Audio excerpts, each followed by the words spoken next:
marié, père de 4 enfants, et j'habite Lorient. Je suis gardien d'immeuble et le nouveau nom, les agents de proximité. J'aime bien ce métier parce que c'est un métier de contact. Cet appel au diaconat, en fait, c'est depuis à l'âge de 5 ans que je suivais mon père, paix à son âme, qui partait donner la communion aux malades, au chevet des plus pauvres, des plus démunis. J'aimais bien le suivre. Souvent, je disais à mon père, papa, je veux devenir comme toi, être au service. Cet appel au diaconat, c'est un peu cette continuité du service. Je veux mettre d'abord à l'écoute des autres. Aujourd'hui, le pape François nous parle de l'église du périphérique. Les immeubles font partie des gens. Et les gens qui habitent, ils ont besoin d'avoir cette présence, avoir ce regard avec mes collègues au boulot. Un jour, un de mes amis, un de mes collègues du boulot me dit « Mais Jean, qu'est-ce que tu as bu ?» Parce qu'il me voyait rayonner de joie. Baptisés que nous sommes, nous devons être ces vecteurs de joie qui doivent transmettre la joie. Elle me suit dans cet engagement. Au début, c'était une peur. Comme Marie, comment cela se fera-t-il? Voilà. Et nous avons pris un peu plus de temps pour méditer encore, réfléchir à cet appel. Et donc, de la peur s'est installé quelque chose de confiance, de paix, de sérénité et de joie. Vraiment, c'est surtout répondre à cet appel de Dieu qui m'appelle à poursuivre cette mission, d'abord dans ma famille et dans l'association, dans notre société, dans notre ville et dans l'église. Les enfants, ils reçoivent ça avec action de grâce, avec sérénité. Voilà.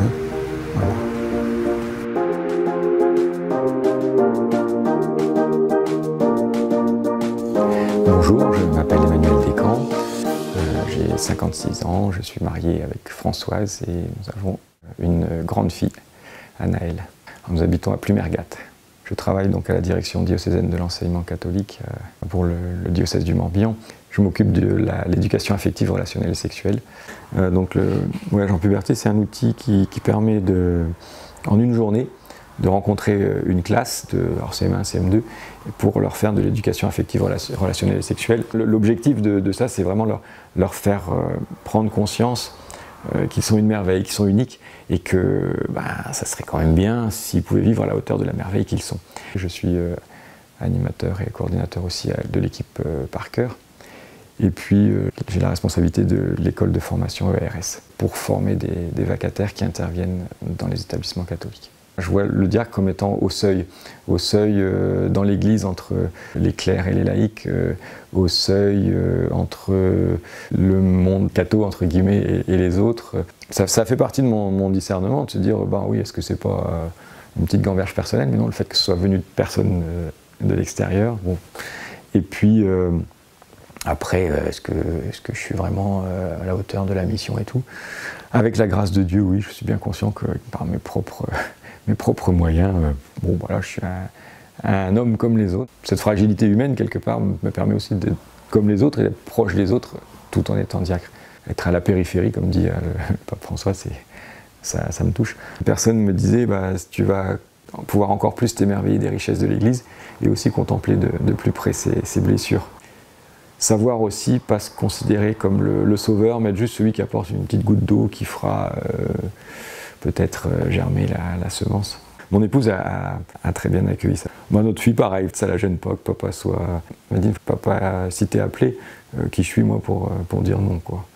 D'une période un peu dure de ma vie, je garde le psaume « Traverserai-je la vallée de l'ombre de la mort, je ne crains rien car tu es avec moi ». Ça, c'est donc le Seigneur qui est avec nous, qui nous accompagne dans nos beaux moments et aussi dans les mauvais. Notamment à une période où j'ai croisé l'occultisme, quoi. Une autre phrase, c'est toi aussi fais de même. Ça rejoint mon cheminement qui est de plus en plus fort avec les franciscains.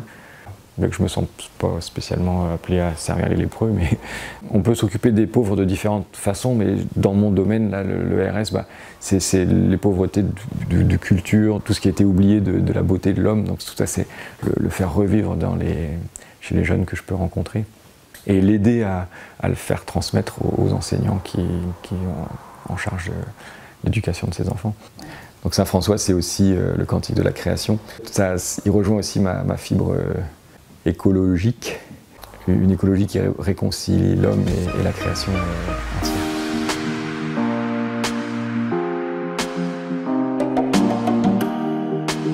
Bonjour, je m'appelle Walter Quiroga, je suis argentin, j'ai 52 ans. Je suis marié, j'ai 3 enfants, j'habite Plémel et je travaille ici au lycée Notre-Dame-le-Ménimur à Vannes. Je suis professeur d'espagnol.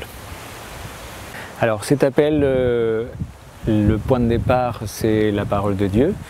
C'est dans une Eucharistie que j'ai entendue d'une manière un peu différente, voire très différente, la lecture du livre des Actes des Apôtres, chapitre 6, l'appel des premiers diacres. Et c'est à ce moment-là que je me suis dit, peut-être que le Seigneur m'appelle pour devenir son serviteur. Et la première chose à laquelle j'ai pensé, c'est à ma femme, parce que j'étais bien conscient que sans elle, je ne pouvais pas faire un bon service à l'église. J'étais marié et c'était ma première vocation, donc il fallait que je lui en parle. Elle m'a répondu d'une manière enthousiaste, donc le cheminement a vraiment commencé ce jour-là. Alors les enfants ont réagi d'une manière très positive aussi. Pour eux, ce n'était pas une surprise. Ça, pour moi, c'était une surprise. Alors la mission du diacre, je l'envisage de la manière la plus discrète possible. Le fait que le Seigneur m'appelle à son service, c'est pour moi une joie très très grande, une grande responsabilité, mais je l'envisage avec une certaine confiance, oui, malgré ma pauvreté, parce que c'est, comme dit Saint Paul, c'est dans ma faiblesse que se déploie la force du Seigneur. Ce truc-là, je l'ai compris assez tard finalement. Alors, l'une des premières choses que le temps de discernement m'a donné, de vivre, de voir, d'écouter, c'est que mes 2 premières missions, finalement, sont ma famille et mon travail. Donc, si dans mon ambiance familiale, si dans mon entourage professionnel, je fais une bonne mission, eh bien, ça, pour moi, c'est l'essentiel.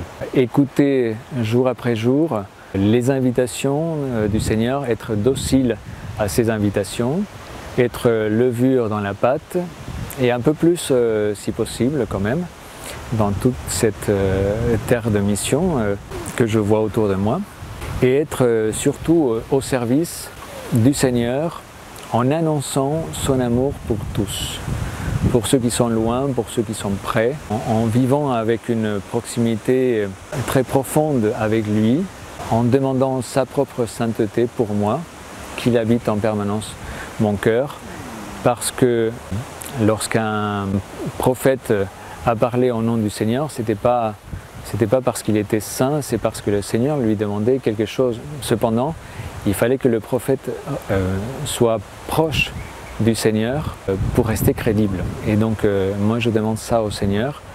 Grande ou petite la mission, je la ferai de mon mieux, mais il faut que tu sois avec moi parce que, comme lui-même il a dit, sans moi vous ne pouvez rien faire. Donc je mets ma confiance dans le Seigneur pour faire face à tous les orages et tous les vents contraires.